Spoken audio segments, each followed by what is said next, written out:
The Secret of Chimneys by Agatha Christie, Chapter 8. A Dead Man.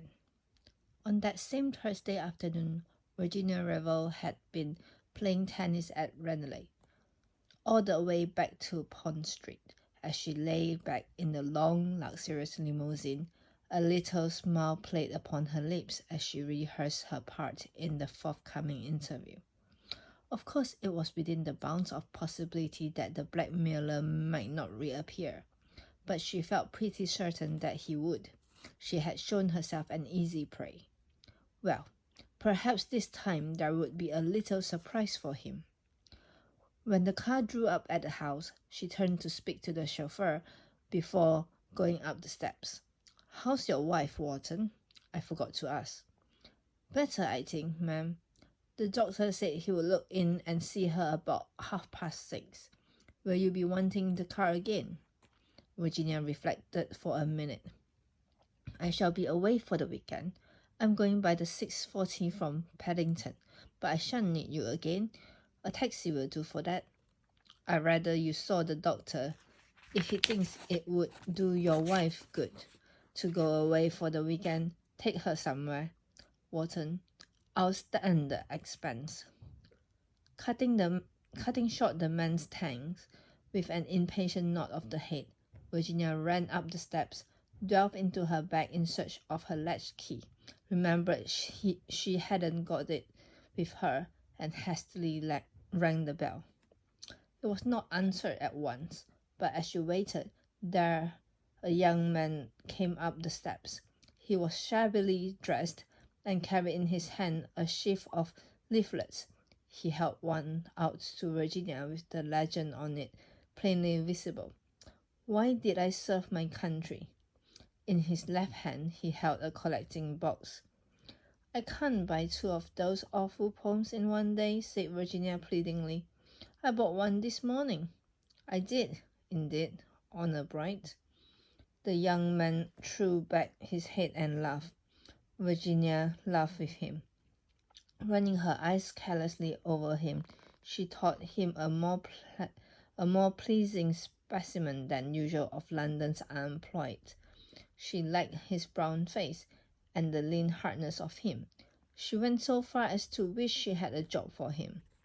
But at that moment the door opened, and immediately Virginia forgot all about the problem of the unemployed, for to her astonishment, the door was opened by her own maid, Elise.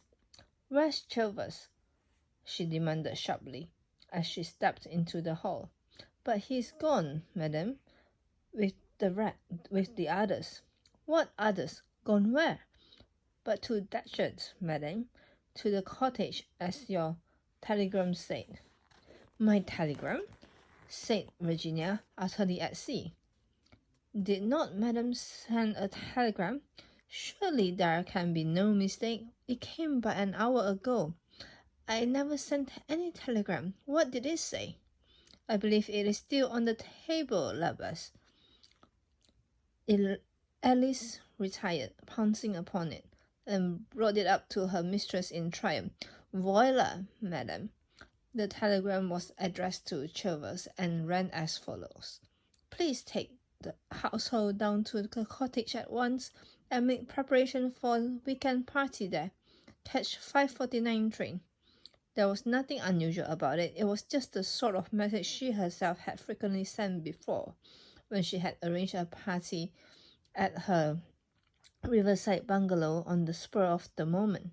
She always took the whole household down, leaving an old woman as caretaker. Chilvers would not have seen anything wrong with that message, and like a good servant had carried out his orders faithfully enough. "Me, I remained," explained Alice, "knowing that madam would wish me to pack for her." "It's a silly hoax," cried Virginia, flinging down the telegram angrily. "You know perfectly well, Elise, that I am going to Chimneys. I told you so this morning. I thought madam had changed her mind. Sometimes that does happen, does it not, madam?" Virginia admitted the truth of the accusation with a half smile. She was busy trying to find a reason for this extraordinary practical joke. Elise put forward a suggestion. "Mon Dieu!" she cried, clasping her hands. "If it should be the malefactors, the thieves! They send the bogus telegram and get the domestics all out of the house, and then they rob it. I suppose that might be it," said Virginia doubtfully. Yes, madam, that is without a doubt. Every day you read in the papers of such things. Madam will ring up the police at once, before they arrive and cut our throats." "Don't get so excited, Elise. They won't come and cut our throats at 6 o'clock in the afternoon. Madam, I implore you, let me run out and fetch a policeman now, at once." "What on earth for?" "Don't be silly, Alice. Go up and pack my things for Chimneys, if you haven't already done it. The new Cailo's evening dress, and the white crepe moroccan, and yes, the black velvet. Black velvet is so political, is it not?" Madame looked ravishing in the eau new satin, suggests Elise, her professional instinct reasserting themselves. "No, I won't take that. Hurry up, Elise. There's a good girl. We've got very little time. I'll send a wire to Chilvers at Datchet, and I'll speak to the policeman on the beat as we go out, and tell him to keep an eye on the place. Don't start rolling your eyes again, Elise.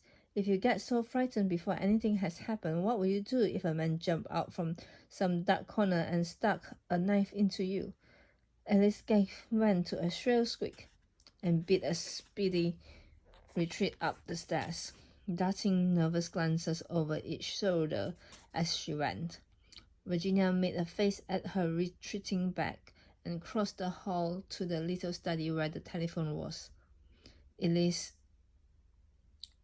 suggestion of ringing up the police station seemed to her a good one, and she intended to act upon it without any further delay. She opened the study door and crossed to the telephone. Then, with her hand on the receiver, she stopped. A man was sitting in the big armchair, sitting in a curious huddled position. In the stress of the moment, she had forgotten all about her expected visitor. Apparently, he had fallen asleep whilst waiting for her. She came right up to the chair, a slightly mischievous smile upon her face, and then suddenly the smile faded. The man was not asleep. He was dead. She knew it at once, knew it instinctively, even before her eyes had seen and noted the small shining pistol lying on the floor, the little sinkhole just above the heart with the dark stain around it, and the horrible dropped jaw. She stood quite still, her hands pressed to her sides. In the silence, she heard Elise running down the stairs. Madame! Well, what is it?" She moved quickly to the door. Her whole instinct was to conceal what had happened, for the moment anyway, from Elise.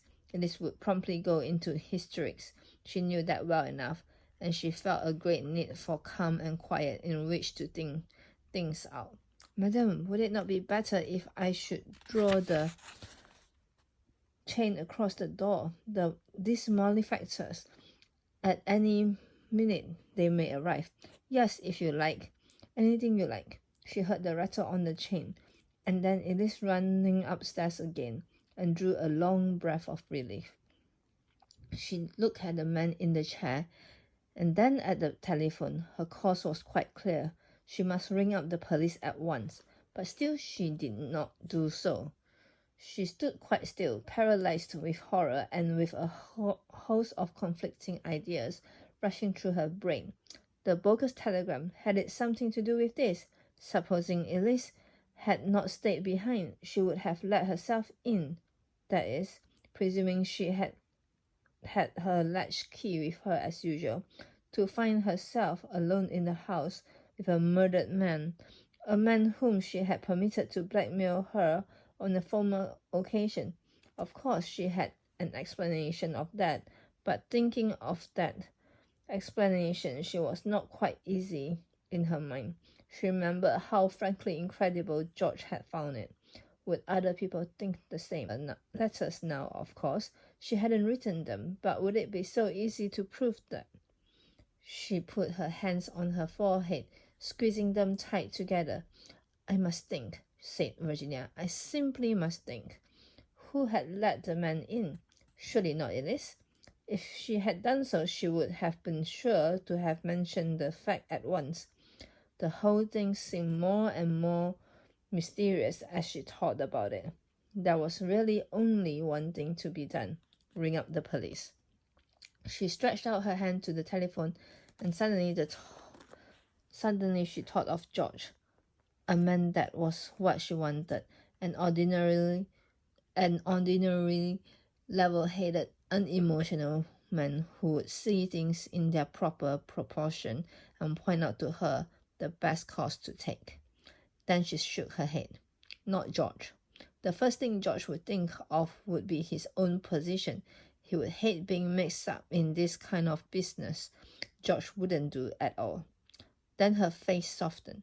Bill, of course. Without more ado, she rang up Bill. She was informed that he had left half an hour ago for Chimneys. Oh, damn, cried Virginia, jamming down the receiver. It was horrible to be shut up with a dead body and to have no one to speak to. And at that moment the front door bell rang. Virginia jumped. In a few minutes it rang again.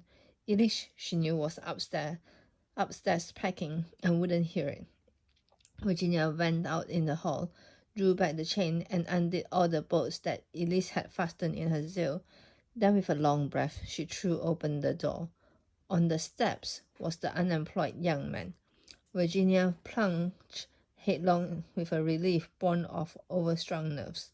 Come in, she said. I think perhaps I've got a job for you. She took him into the dining room, put forward a chair for him, sat herself facing him, and stared at him very attentively. Excuse me, she said, but are you, Eton and Oxford, said the young man. That's what you wanted to ask me, wasn't it? Something of the kind, admitted Virginia. Come down in the world entirely through my own incapacity to stick to regular work.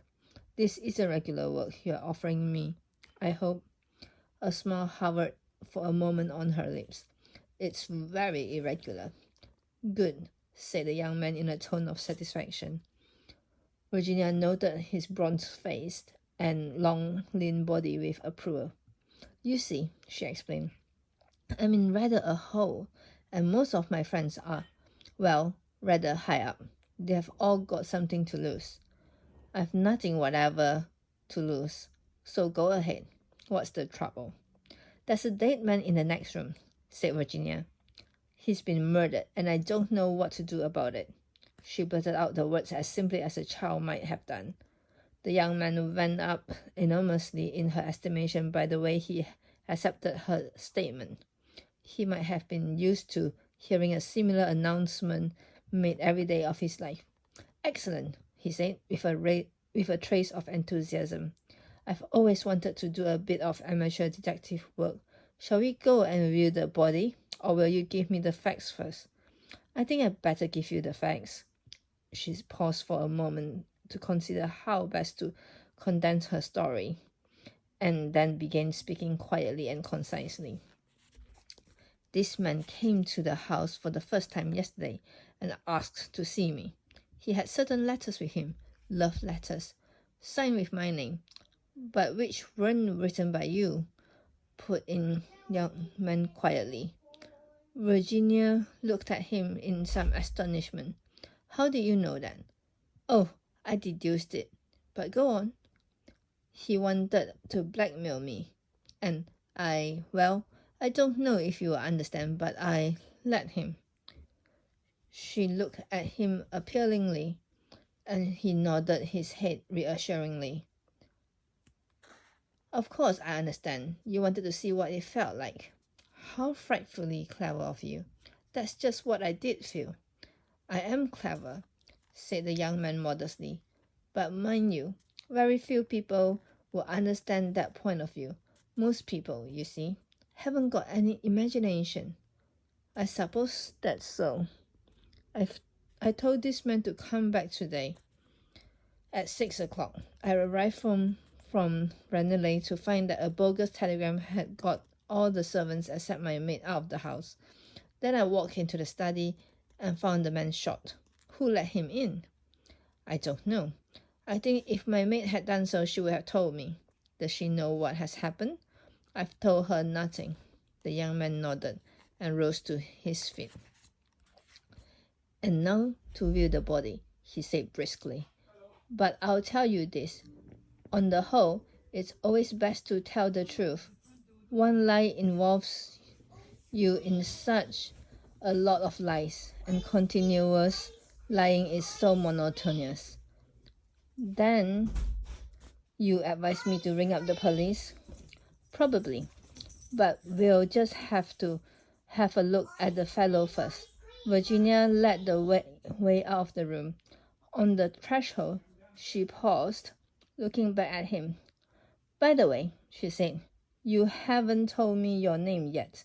My name? My name's Anthony Cade.